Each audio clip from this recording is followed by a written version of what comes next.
नमस्कार दोस्तों, मैं संजय कुमार अपने YouTube channel Gurukul study centre पे हम आपका स्वागत करते हैं। आज के इस वीडियो लेक्चर में हम डबल एंट्री सिस्टम का सेकंड पार्ट रियल अकाउंट पे हम बात करने जा रहे हैं। लेकिन कहते हैं ना भाई कि जब तक दुश्मन पता ना हो तो हमला करना थोड़ा सा अच्छा नहीं है। सबसे पहले आपको ये जानना ज़रूरी है कि रियल अकाउंट कहते किसको हैं या इसमें होता क्या है। तो याद रखना,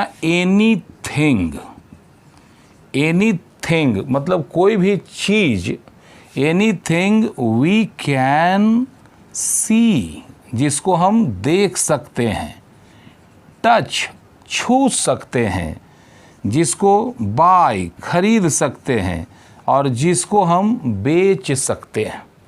दुनिया का हर वो चीज़ जिसको आप देख सकते हो, छू सकते हो, खरीद सकते हो, बेच सकते हो, वो सब रियल अकाउंट में आता है।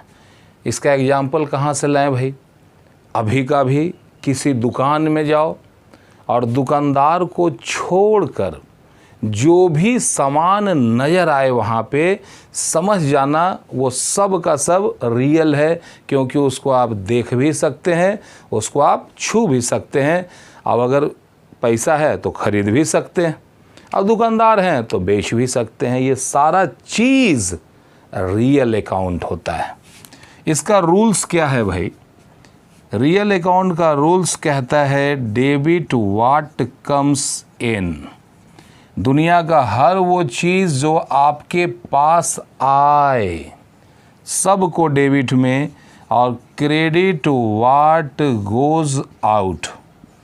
जो भी चीज़ आपके पास से दूर जाए वो क्रेडिट, और जो भी आपके पास आएगा वो सब को डेबिट, और जो जाएगा उसको क्रेडिट। समझ पा रहे हैं बात को? रियल अकाउंट का rules debit what comes in, credit what goes out. दुनिया का हर वो चीज़ जो आपको लगे कि अब ये मेरे पास आया वो सब डेबिट में, और जैसी लगे कि मेरे पास से ये गया, डेबिट माने आया डेबिट, और जैसी गया क्रेडिट। जो भी आ रहा है उसको डेबिट में, और जो भी जा रहा है उसको क्रेडिट में। ज़रा सोचते हैं, अब ध्यान देना। जैसे अगर आपको बोला जाए परचेज मशीनरी फॉर कैश, एक मशीन खरीदे आप 10,000 रुपये का, तो सोचो आपके पास आया क्या? मशीन, और आपके पास से गया क्या? कैश। रूल्स क्या है? जो भी आ रहा है उसको डेबिट में। तो हम क्या लिखेंगे भाई? मशीन आया है तो मशीनरी अकाउंट डेबिट, और टू मेरे पास से गया क्या? कैश, तो लिख देंगे टू कैश अकाउंट। अब इसी को उलट के देखो, अगर लिखा रहता सोल्ड मशीनरी फॉर कैश, तो हम क्या लिखते भाई? अब मशीन हम बेच रहे हैं, तो जब भी आप बेचेंगे तो पैसा आएगा और जिसको बेचे वो जाएगा। जो भी आ रहा है उसको डेबिट में, और जो जा रहा है उसको क्रेडिट में। तो क्या हो जाएगा भाई? Cash account debit to machinery account. क्यों भाई? क्योंकि मेरे को मालूम है कि जो आता है उसको डेबिट में लिखना है, और जो जाता है उसको कहाँ? क्रेडिट में लिखना है। अब इसी तरह से सोचो कि परचेज फर्नीचर फॉर कैश, तो furniture account debit to cash account. Clear? तो एक बात आप समझ लेना कि अभी तक हम लोग पर्सनल अकाउंट पे बात कर लिए, रियल अकाउंट को समझ गए। अब आपके दिमाग में होगा ये नॉमिनल अकाउंट किस बला का नाम है, ये होता क्या है? तो ध्यान देना, इसका संबंध जो होता है वो सर्विस से होता है। सर्विस, आप कहीं दुकान में जाते हैं तो कुछ सामान खरीदते हैं, लेकिन कहीं पे आप जाते हैं तो सामान कुछ दिखता नहीं है, लेकिन पैसा आपके पास से चला जाता है या पैसा आ जाता है। इसको बोलते हैं सर्विस। अब जैसे मान के चलो आप किसी डॉक्टर के पास गए, तो डॉक्टर आपको कुछ सामान दे रहा है या अपना सर्विस दे रहा है?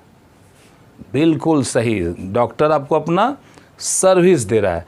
डॉक्टर हो, इंजीनियर्स हो, लॉयर्स हो, चार्टर अकाउंटेंट हो, सीए हो, मतलब कोई भी इंसान जो सामान नहीं दे रहा है, अपना सर्विस दे रहा है, सेवा दे रहा है, आपके लिए वो काम कर दे रहा है, ये सब का सब रियल अकाउंट में है। अब देखो भाई, जैसे तुम यहाँ कहीं से तुम ऑटो के थ्रू गए, अब ऑटो में बैठे, जहाँ पहुँचना था उतरे, ऑटो वाले को पैसा देते हैं या जिस सीट में बैठे हैं उस सीट को उठा के ले जाते हैं, पैसा देते हैं ना। क्यों? क्योंकि उसने आपको, मान लो 5 किलोमीटर दूर अगर आप पैदल जाते तो कितना मेहनत लगता, और बैठ के गए तो कितना मेहनत लगा। तो ऑटो वाला जो है आपके मुश्किल को आसान किया, आपके प्रॉब्लम को सॉल्व किया, ये अपना सर्विस दे रहा है। तो दुनिया का हर वो इंसान जो आपको सर्विस दे, जिसके बदले में अगर पैसा जाए या पैसा आए, सर्विस से रिलेटेड जो भी बात होगा, वो सारा चीज़ को हम नॉमिनल अकाउंट में लिखते हैं। और इसका रूल्स है भाई, डेबिट ऑल एक्सपेंसेज। और क्या है भाई? तो क्रेडिट ऑल इनकम। अब ये भाई एक्सपेंसेज और इनकम क्या है? अगर कोई काम हुआ और आपके जेब से पैसा बाहर गया, मतलब ये खर्चा है, एक्सपेंसेज है। और आप किसी के लिए कुछ काम किए और पैसा आपके पास आया, तो ये आपके लिए इनकम है। तो जब भी आपको लगे कि ये खर्चा है, अब खर्चा क्या है? मकान, किसी किराए के रूम में आप रहते हैं, महीना गुजर जाता है, मकान मालिक को देते पैसा है, कहते रेंट है। एक स्टाफ आपके यहाँ काम करता है, महीना भर काम किया, देते उसको पैसा है, कहते सैलरी है। एक मजदूर आपके यहाँ सुबह से शाम जो है काम किया, शाम में उसका पेमेंट दिए, आप देते पैसा है, कहते मजदूरी है, वेजेज है। तो ध्यान देना, ये कुछ वर्ड हैं जिनको देखते के साथ आपको दिमाग में आ जाना चाहिए कि यहाँ खर्चा क्या है, इनकम क्या है।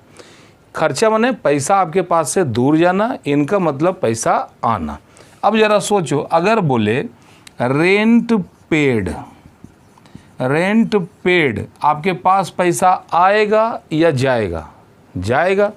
तो ये खर्चा हुआ, और खर्चा को डेबिट में हम लिखेंगे rent account debit to cash account. अगर बोला जाता commission receive, commission receive, receive मतलब पैसा आएगा या जाएगा? आएगा। तो जो आया उसको डेबिट, कैश अकाउंट डेबिट। और ये इनकम है, तो इनकम को हमेशा हम लोग क्रेडिट में लिखते हैं, कमीशन अकाउंट। इस तरह का एक स्पेशल अगले वीडियो में हम पर्सनल रियल नॉमिनल अकाउंट के स्पेशल सेशन चलाएंगे। इस सेशन में हम लोग कम से कम 50 तरह के ट्रांजैक्शंस को जर्नल बनाएंगे। ये रूल्स है हमारे पास 3: personal account, debit the receiver, credit the giver. Real account, debit what comes in, credit what goes out. Nominal account, debit all expenses, जब भी एक्सपेंसेज होगा तो पैसा दूर जाएगा, ये खर्च हुआ। और जब ये पैसा वापस आए तो ये इनकम है।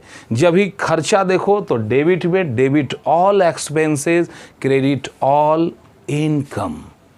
समझ में आया? ये वीडियो में हम आपको पर्सनल रियल नॉमिनल अकाउंट से परिचय करवाए, इनको और विस्तार से हम लोग आगे बढ़ेंगे, इनसे रिलेटेड प्रैक्टिकल क्वेश्चन को सॉल्व करेंगे। आप लोगों ने बहुत ही प्रेम और शांति से मेरी वीडियो को यहाँ तक देखा, आप सबों को दिल से धन्यवाद देता हूँ।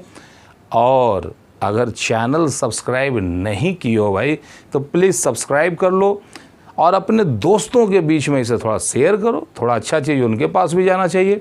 आप सबों को धन्यवाद। मिलते हैं नेक्स्ट वीडियो में। जय हिंद।